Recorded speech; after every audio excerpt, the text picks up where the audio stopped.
title was very odd. Unknown. Why unknown? My father was the most famous man in films, and everything that he'd made had been seen time and time again. And yet when I saw the programs, they came as an incredible surprise. I was surprised by seeing films that I didn't even know existed. I was surprised at the sheer photographic quality of those early pictures. It's unbelievable. And I was surprised at how young he looked. There was this charming, beautiful, boyish young man who was not only the highest paid star in Hollywood, but who was also his own writer, his own director, his own producer, his own editor, actor. And then when sound came in, he even wrote his own music. You'd think that he would have been very proud of all that hard work. Well, he was incredibly secretive. As children, we all recognized his genius. We all realized that he was a genius. But frankly, we weren't very curious.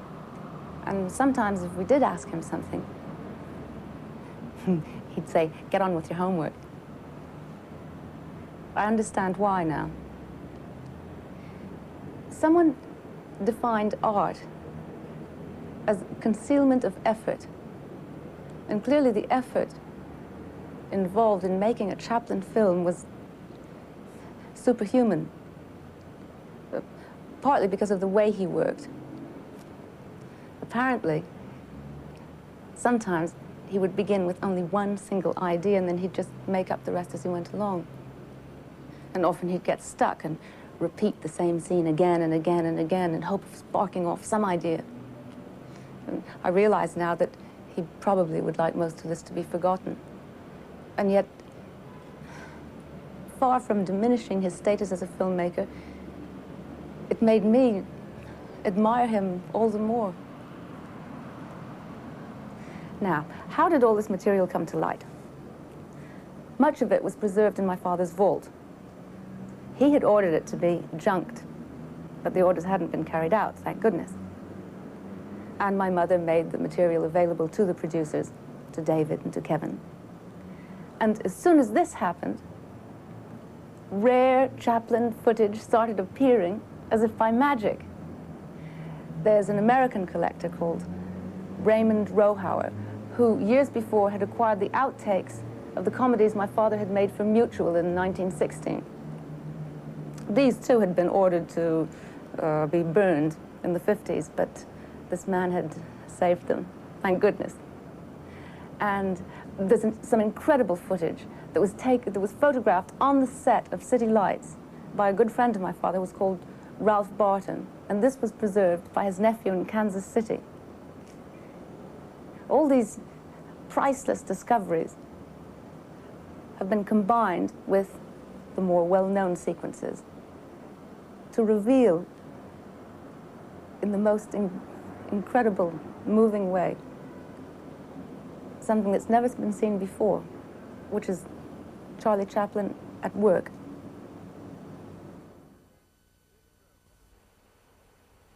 This program consists almost entirely of film never before seen in public.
In the silent days, Hollywood incinerators worked round the clock.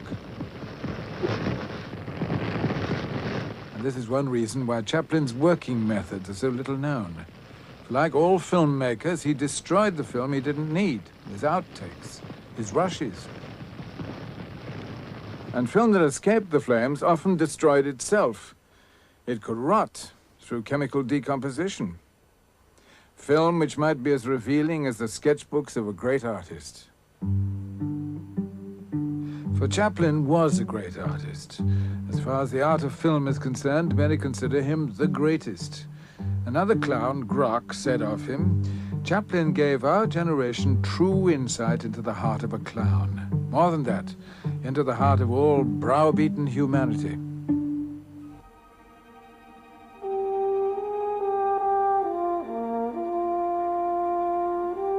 But Chaplin was very secretive about the way he worked. Only once did he allow himself to be filmed in action, for a feature of 1923. And then only in brief shots like these, which gave nothing away.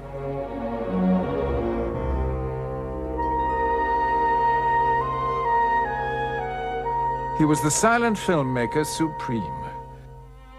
But he shrouded these early days in mystery to the end. Those films made under his control he carefully preserved, his classics, which have given us all some of our most precious memories.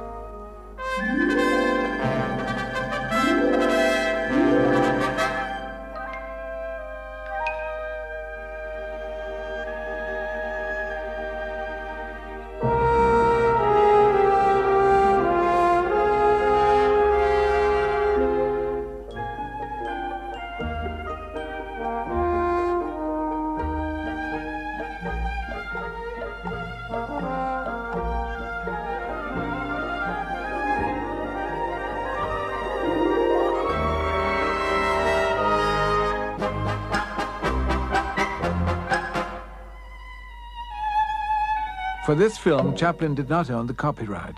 Easy Street, made for Mutual in 1916.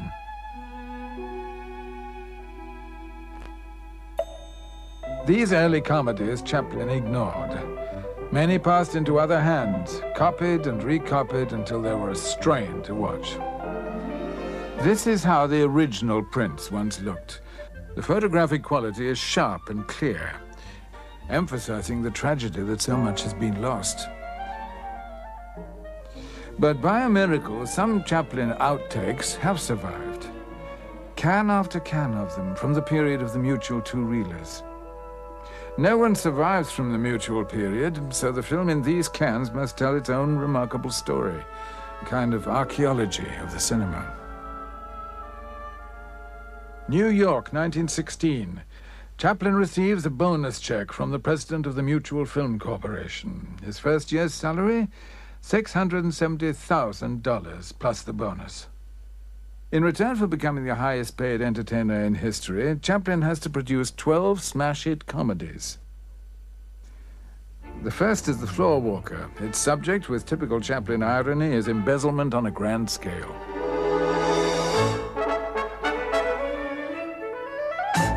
He gathers his stock company of cast and technicians. They will work on all the Mutuals. The heavy, Eric Campbell on the left. The heroine, Edna Purviance. Character man, Albert Austin. And Henry Bergman, who supported Chaplin in so many ways. Behind the camera, Rolly Totherow, who's been with Chaplin a year. Chaplin has come to depend on Totherow's camera eye as a kind of second director. Mutual builds Chaplin a studio in Los Angeles. They call it the Lone Star Studio. Like other studios of the time, it's open to the elements. Muslin cloth diffuses the sunlight, but fails to keep out the wind. This first comedy was inspired by the big department stores that Chaplin had seen in New York. He reproduced one in his studio. But he still needed something to set his film apart. In New York, he'd seen a man tumble from an escalator. Without knowing precisely how he would use it, he ordered his construction crew to install an escalator in his set. "I would build these sets without an idea in my head," Chaplin said. "But once they were there, comic situations would develop." And one can watch them develop in his rushes. Rushes which have not been seen for nearly 70 years.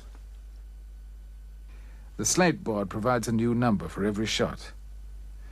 Here at last is a key to unlock the secret of Chaplin's working methods. His rushes show brief but precious glimpses of Chaplin directing, of Chaplin improvising on the escalator,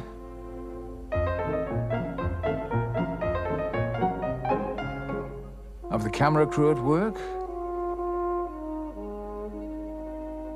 of Chaplin relaxing between takes. The first revelation the rushes provide is that Chaplin rehearsed on film. Here he shoots a scene on his new prop, which has only been roughly worked out.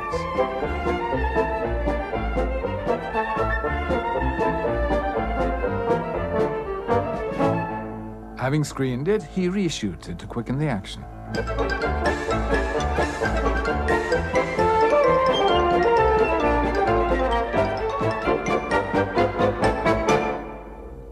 In the film, the goods are going fast. The manager's going too. He's been embezzling along with the floorwalker. In the ensuing mayhem, the escalator becomes the star of the film. As the great Max Sennett said, "Why the hell didn't we ever think of a running staircase?"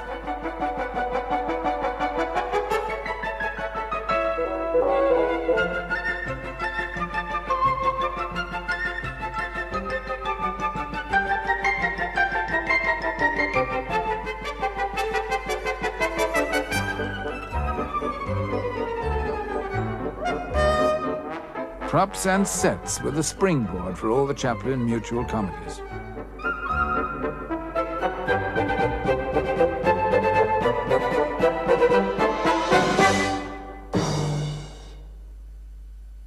Chaplin was living at the Los Angeles Athletic Club when the idea of a comedy set in a health spa occurred to him. The film would become one of his most successful, The Cure. Yet it proved an enormous struggle.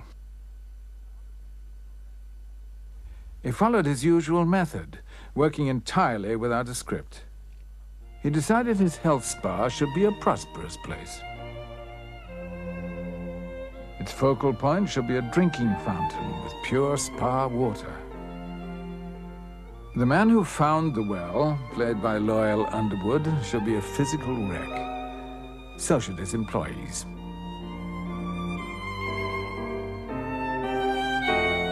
Amidst all this tranquil suffering, what could Charlie do? His first appearance with Eric Campbell gives him plenty of scope for slapstick. But almost at once, he finds himself slowing up. He next aims directly for the first joke.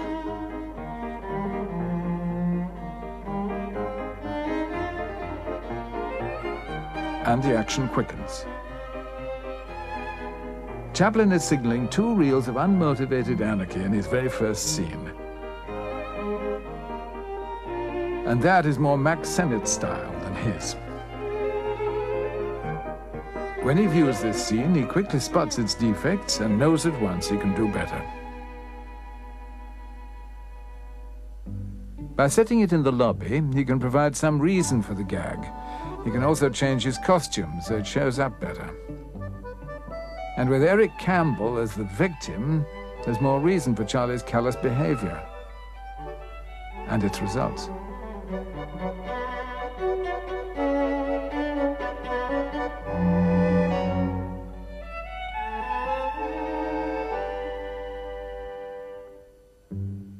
Now Chaplin changes the man in the wheelchair to Albert Austin. The raised skirt is more diverting on the stairs. Otherwise, it's exactly the same. Chaplin is suffering from a creative block. He repeats the scene a dozen times without being able to improve it. But all the work with the wheelchair gives him a brainwave.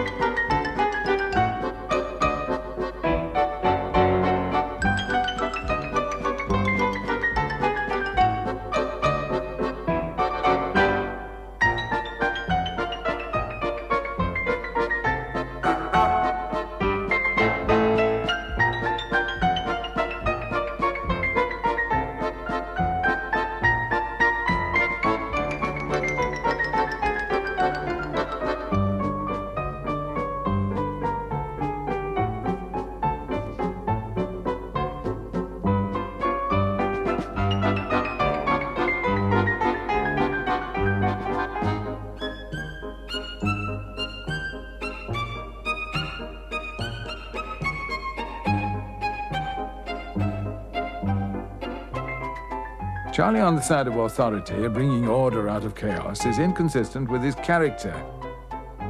Chaplin brings on the manager to end the joke. He senses there's little future in the bellhop character. 77 slates in. The health spa is rebuilt. The drinking fountain becomes a medicinal well.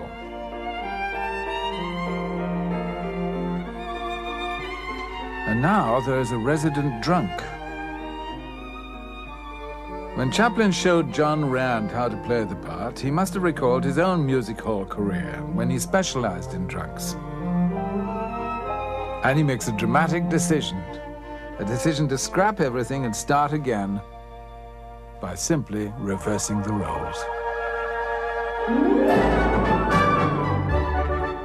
He has found the character and the costume. The only reminder of all he has discarded is the wheelchair. It is replaced by another mobile prop, the revolving door.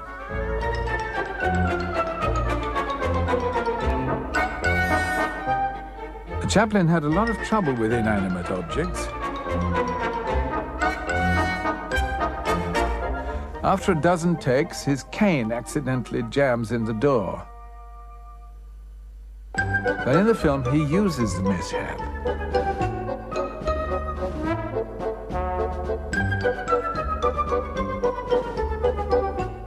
And the revolving door sparks off one of the most hilarious moments in the picture.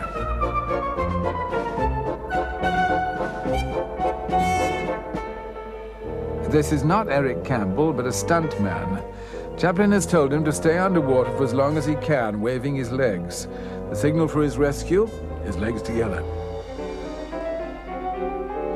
Among those who rush to pull him out is Eric Campbell.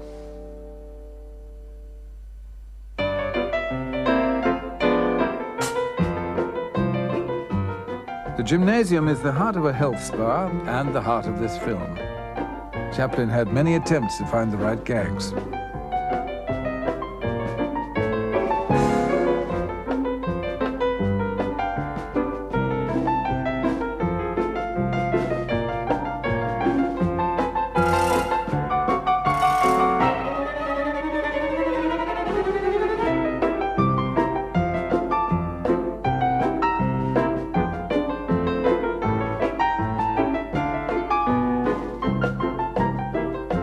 This sequence was cut from the final film, perhaps because it lacked the logic Chaplin was always searching for.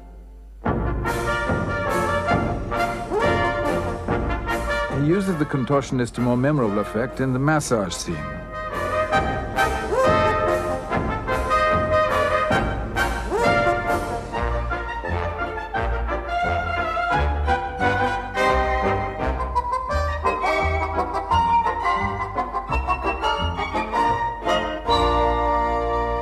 .622 slates in. Chaplin is reluctant to throw away the traffic cop gag, and he tries to fit it into the new shape.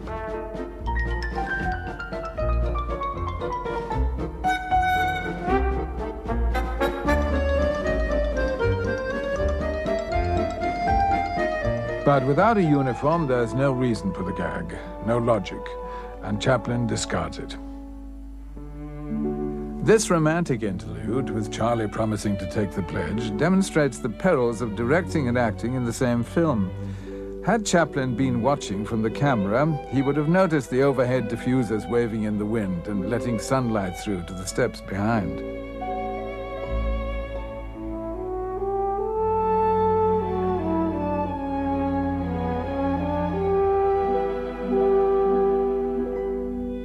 Surviving prints of the cure always fade out at this point. Could this have been how the film once ended?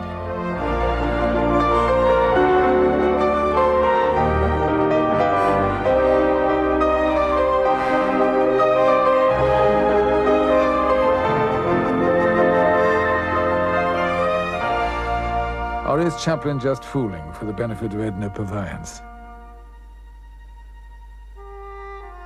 Edna Purviance was Chaplin's leading lady for 8 years. She'd had no acting experience, which Chaplin preferred. This camera test shows the features which first attracted him. She had a sensitive mouth, he wrote, and beautiful, large eyes. She was more than pretty. Here Chaplin directs her in a scene from The Adventurer. He wants her to resist Eric Campbell's advances with cool distaste. Edna was not a born actress, as these outtakes show, and Chaplin invested enormous effort in wresting a performance from her. She seems fed up shooting take after take, but her fatigue is part of the performance Chaplin is squeezing out of her.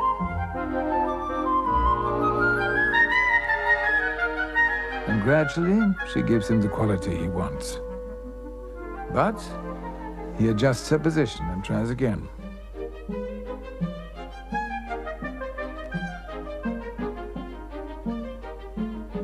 Edna was required to be cool and distant so often that one critic wrote, "Edna Purviance may always have been sad." These rushes would have surprised that critic.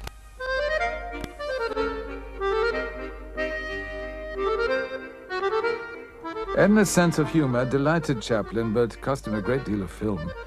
For not only did she break up on her own performance,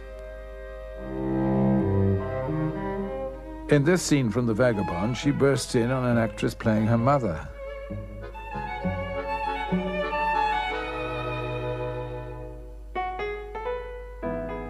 In an outtake from behind the screen, Charlie coaches her as though he were a director and not just an assistant prop man. But much of their work together must have looked like this.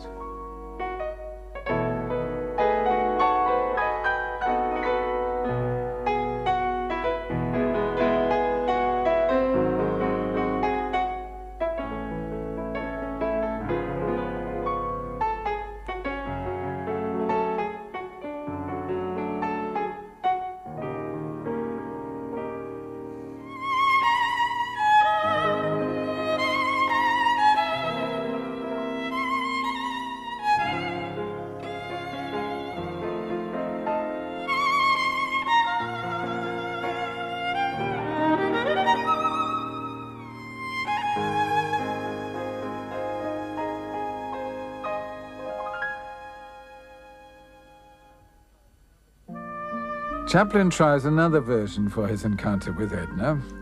Desperate for work, she has disguised herself as a prop boy. She plays a harp, which Chaplin realizes is a trifle unlikely. A guitar is more masculine. But the boy's clothes merely heighten Edna's femininity. It's hardly surprising that for a while she and Chaplin had as close a relationship off-screen as on.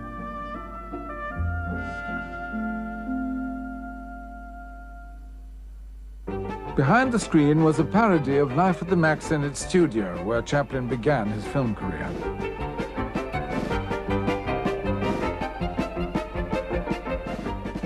In the film, Charlie skillfully avoids all the pies, but not in the outtakes.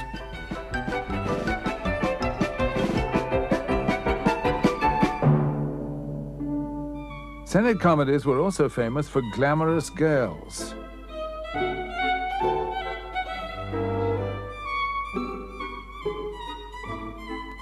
Dancing girls, bathing beauties. Chaplin parodies them all with his Dance of the Cleaning Ladies.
On the next door set, the drama director is behind schedule on his historical epic.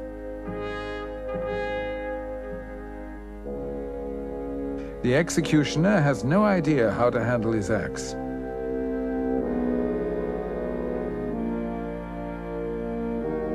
The director gives him a lesson.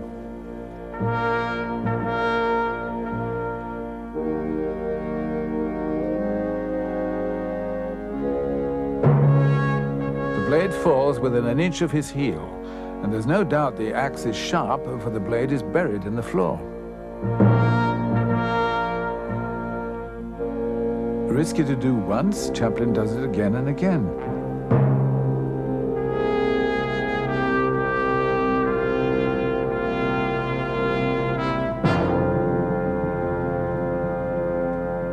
Watching it slowly shows how close the axe comes to his foot.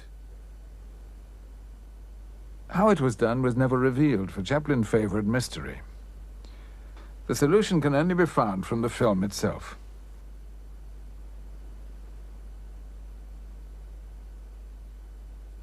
If we slow this down, it's even more baffling.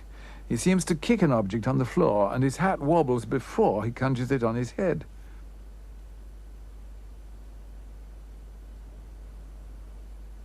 Chaplin wanted the axe to fall dangerously close, without danger.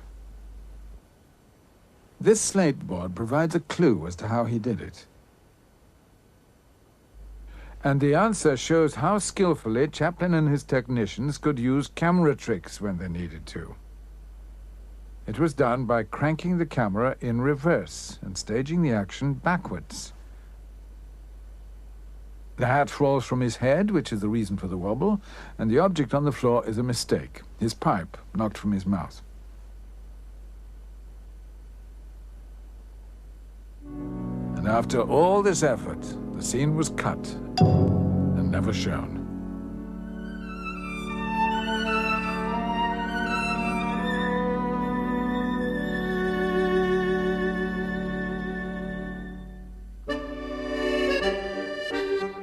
A Chaplin mystery, a film that was never made. The setting, an artist's cafe. Edna Purviance is the girl, as usual. She could be playing a kind of trilby to Eric Campbell's Svengali.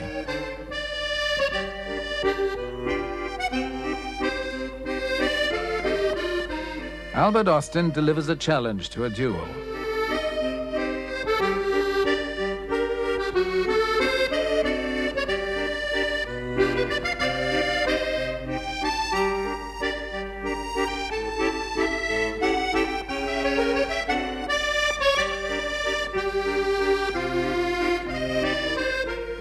Whatever the idea, Chaplin rejects it.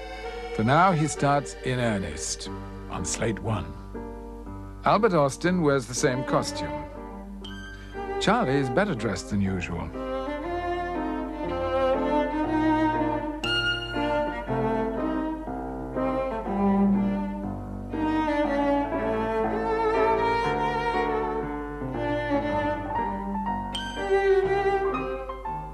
Chaplin puts Austin off his concentration.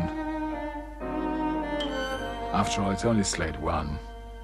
46 slates later, and Chaplin uses a tracking shot to introduce Edna in the background on the left.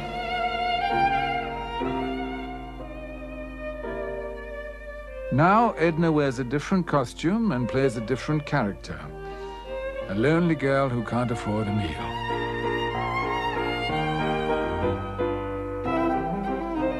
When Charlie enters, the artist's cafe is still in evidence. But now his intentions become clearer. Here is how he planned slate one to fit in.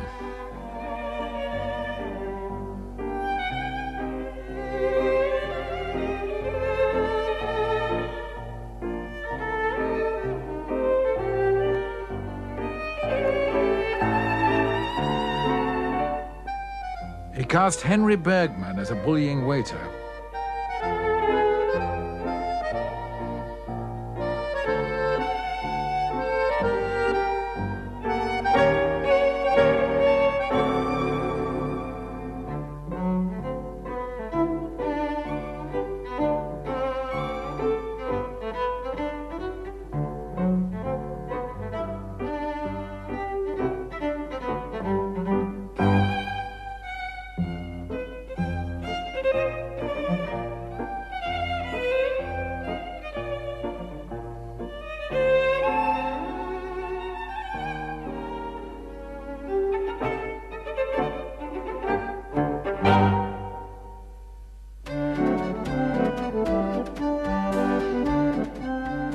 film is a simple cafe comedy about a man who's never been in a cafe.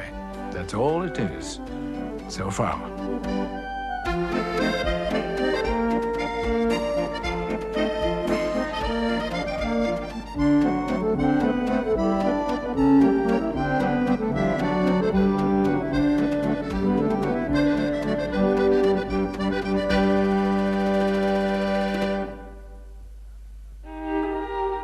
Now he's got rid of his companion, Charlie discovers a new interest.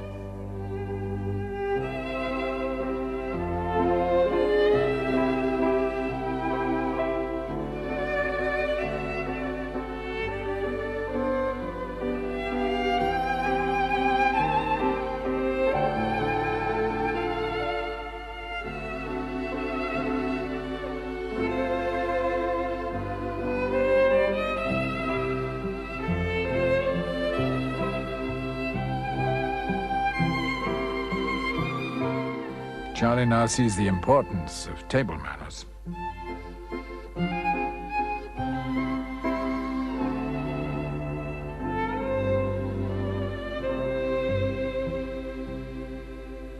A customer in trouble for not paying the bill. In his early years, Chaplin was intimidated by waiters, and he knew just how many people shared his response.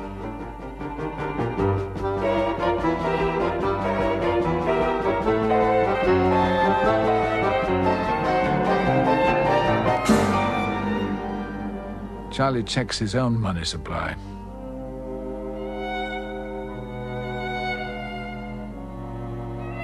Chaplin usually plays such scenes with delicate restraint, but in this outtake, his improvisation gets the better of him.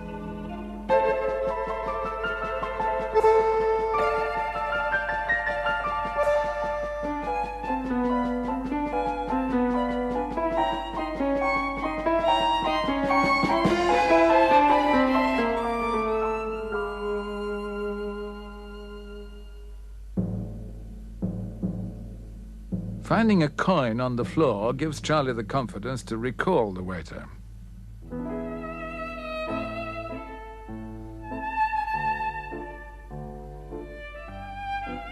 Henry Bergman was a staunch member of Chaplin's stock company, proud of his ability to play any part.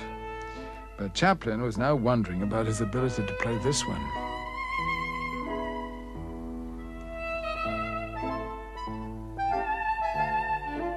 Bergman plays the scene without that extra sense of menace so vital to the role. Chaplin is halfway through the film. He has discovered, at last, that he has the right approach but the wrong actor.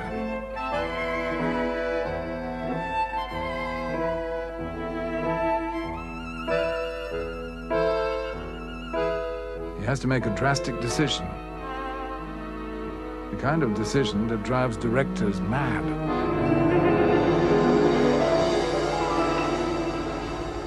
The next day, he starts all over again.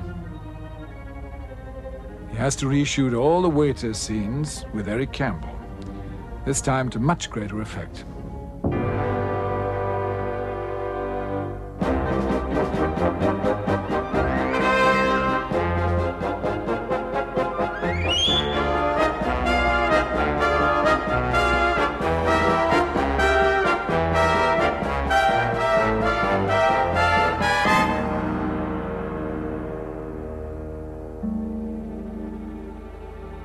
The scene is so much stronger that Chaplin's reactions are stronger, too.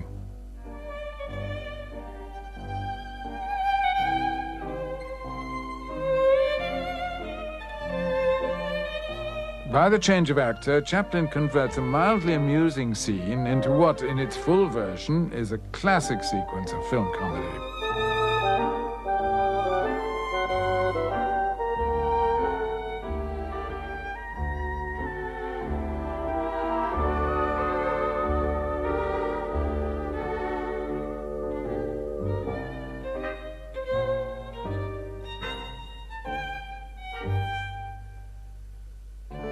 Later, Henry Bergman is brought back to play a rich artist, anxious to paint Edna's portrait. Chaplin's original idea of an artist cafe pays off. The cafe scene cannot be sustained for a full 2 reels, even with retakes of Campbell. Chaplin needs another outstanding idea. He gets it by asking a simple question: where has Edna come from?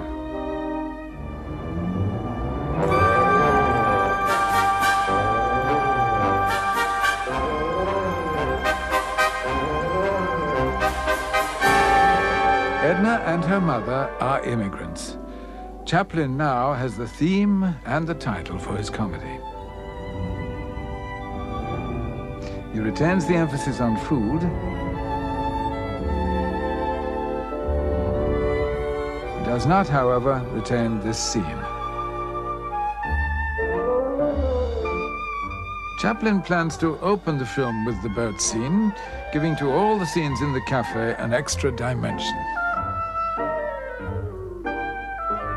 How the rocking effect was done is revealed in this photograph. A pendulum fitted to the camera enables it to swing as soon as the boat itself begins to rock.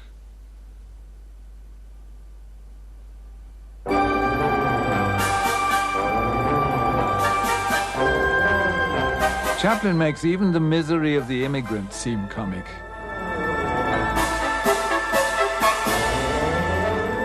And he can use his stock company in new parts: Henry Bergman and Loyal Underwood.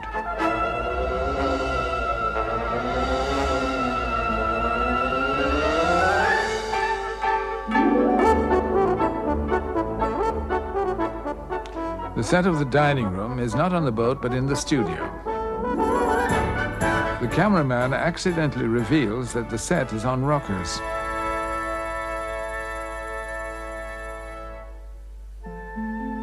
It is here in the film that Charlie finally meets Edna.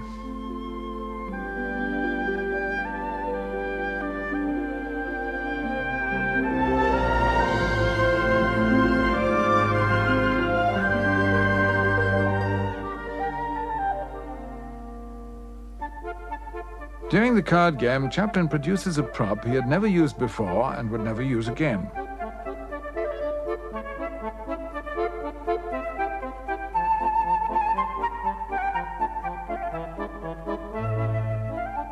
Other outtakes include flashes of Chaplin as director, telling Tiny Sanford how to move his arm, watching an uninspired actor in growing dismay,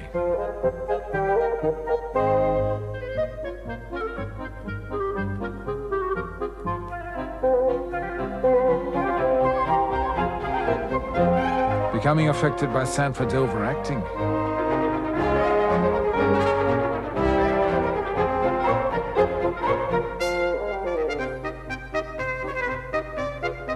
by Sanford's whistling, or by his own method of shuffling in which he doesn't move a single card.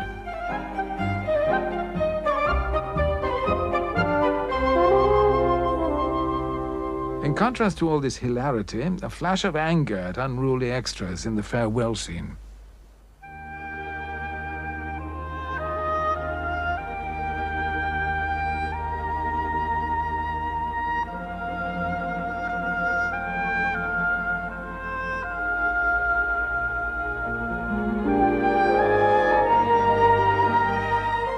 Near the end of the filming, Chaplin ties up the loose ends. A coin now becomes the link between the boat and the cafe. After 745 slates, he has to reshoot his meeting with Edna, for now they know each other.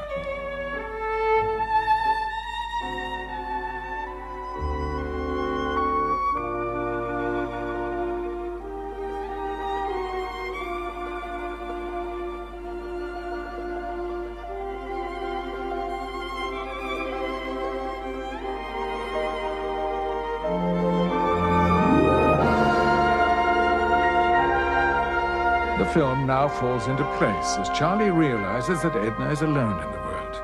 What started out as a simple cafe comedy now becomes a well-thought-out story of two immigrants who meet on a boat, part, and are brought together by fate, a coin, and a bullying waiter.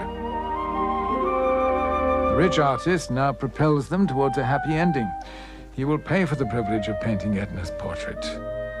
And Chaplin wraps up the story with this charming scene.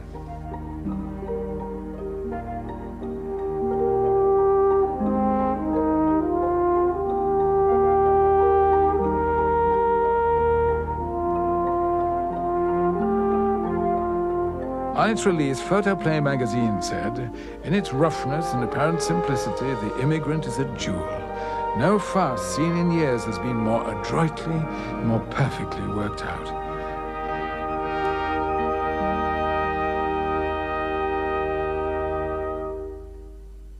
To make sure that everything was perfectly worked out, Chaplin surrounded himself with vaudevillians like John Rand, who knew comedy inside out.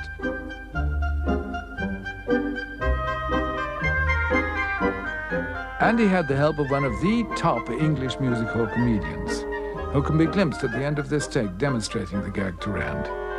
Charlie's older brother, Sydney Chaplin.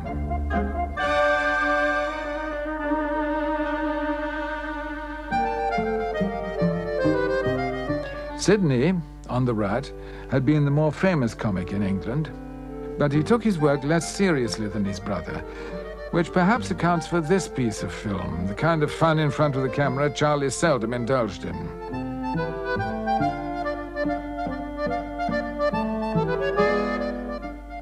Sydney had just joined his brother as business manager, and he helped out on the films, for he was adept at every kind of stage work.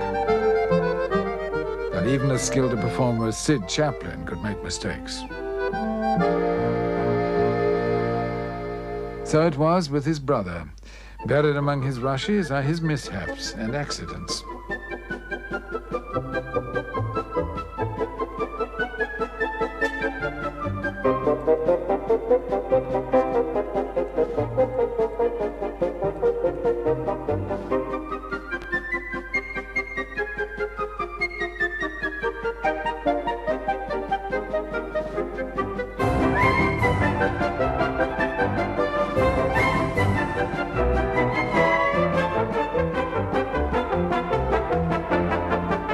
The sheer physical strain of turning out a film a month was enormous, even though Chaplin was so young.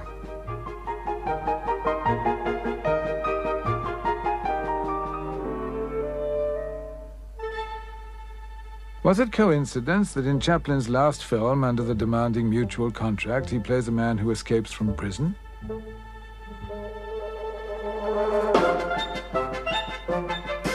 The Adventurer was a film of speed and vitality, which began and ended with a chase.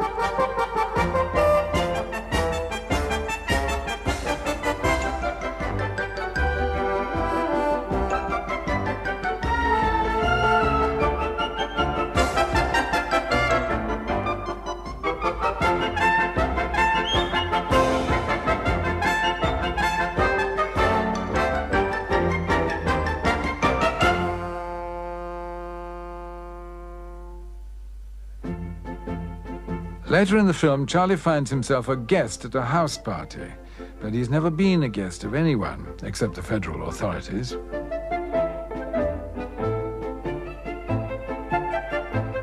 Chaplin often started a scene with only the beginning worked out, hoping to be inspired en route. He usually was.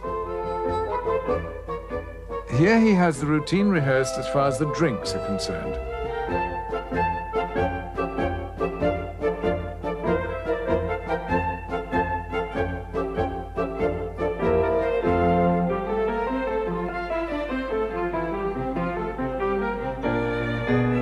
Now he begins to improvise.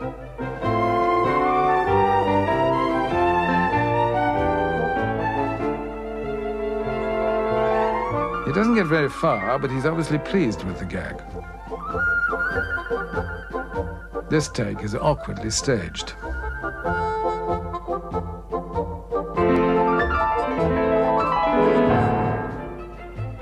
However, it gives him a bright idea. He should now meet someone. Who? He improvises a joke which convulses them both.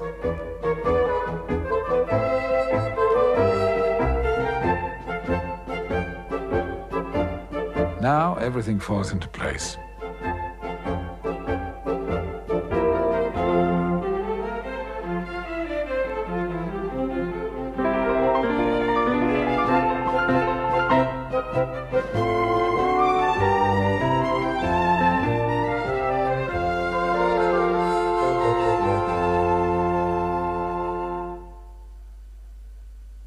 Charlie becomes better acquainted with Edna.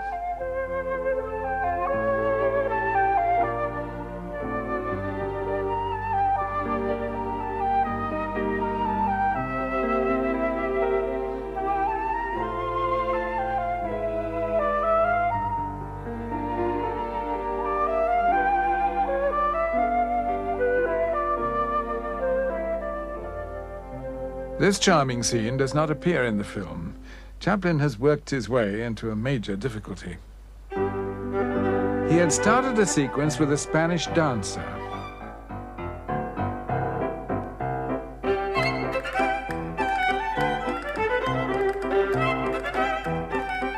We've assembled the scene as we think Chaplin planned it.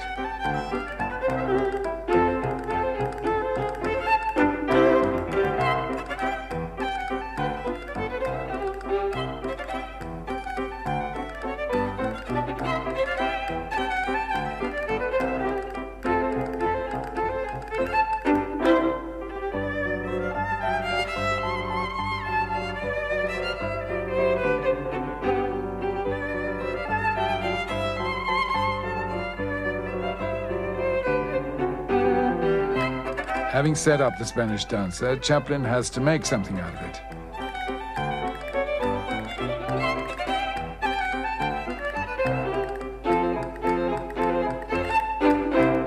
In this close-up, he conveys the effect on his pulse rate much more strongly.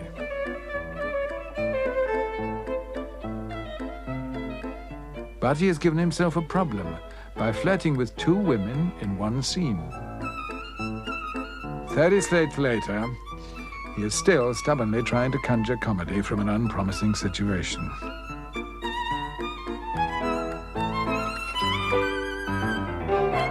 Charlie thinks the dancer is causing him to overheat. Actually, he's sitting on a radiator leaking steam. That much Chaplin has worked out. What he hasn't worked out is what to do when he discovers the radiator.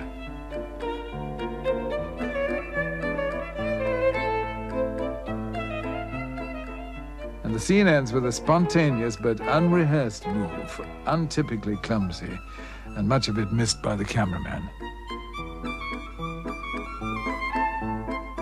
Another 30 slates, and Chaplin is still in a corner of his own devising. But he has condensed the scene and made the discovery more convincing. The steam is now painfully realistic. And the scene leads neatly into the next. But each solution leads to another problem. Now he has to find a logical start to the radiator scene, which he shoots at the end.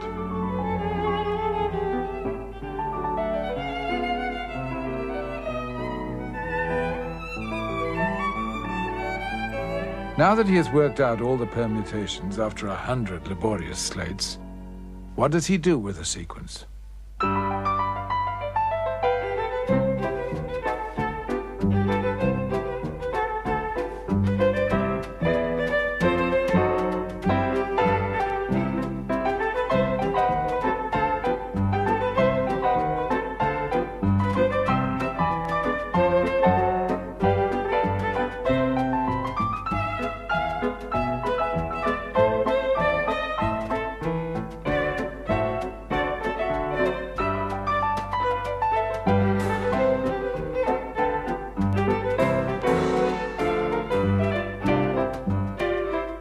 That's all there is to it. No Spanish dancer, no radiator, just a hint of the dance.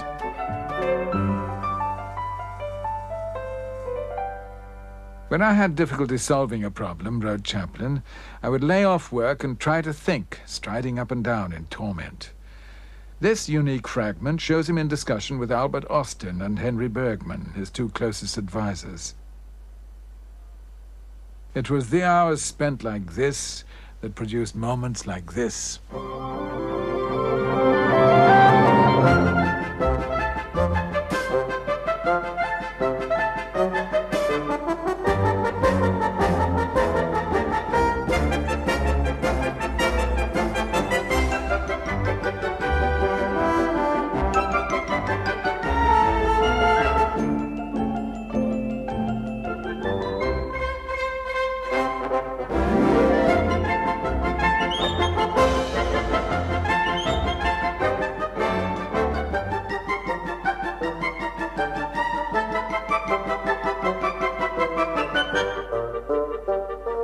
Chaplin made 12 outstanding comedies for Mutual in a mere 16 months. It was, he said later, the happiest period of his entire career. But he was not entirely happy with the films. Must every comedy end with a chase, he asked?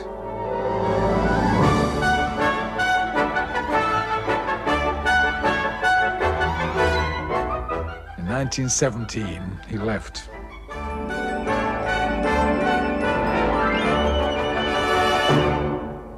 He joined First National, built his own studio, and at last achieved the independence he had aimed for. Now he planned to concentrate on quality rather than quantity. He would be the boss. He would produce great films.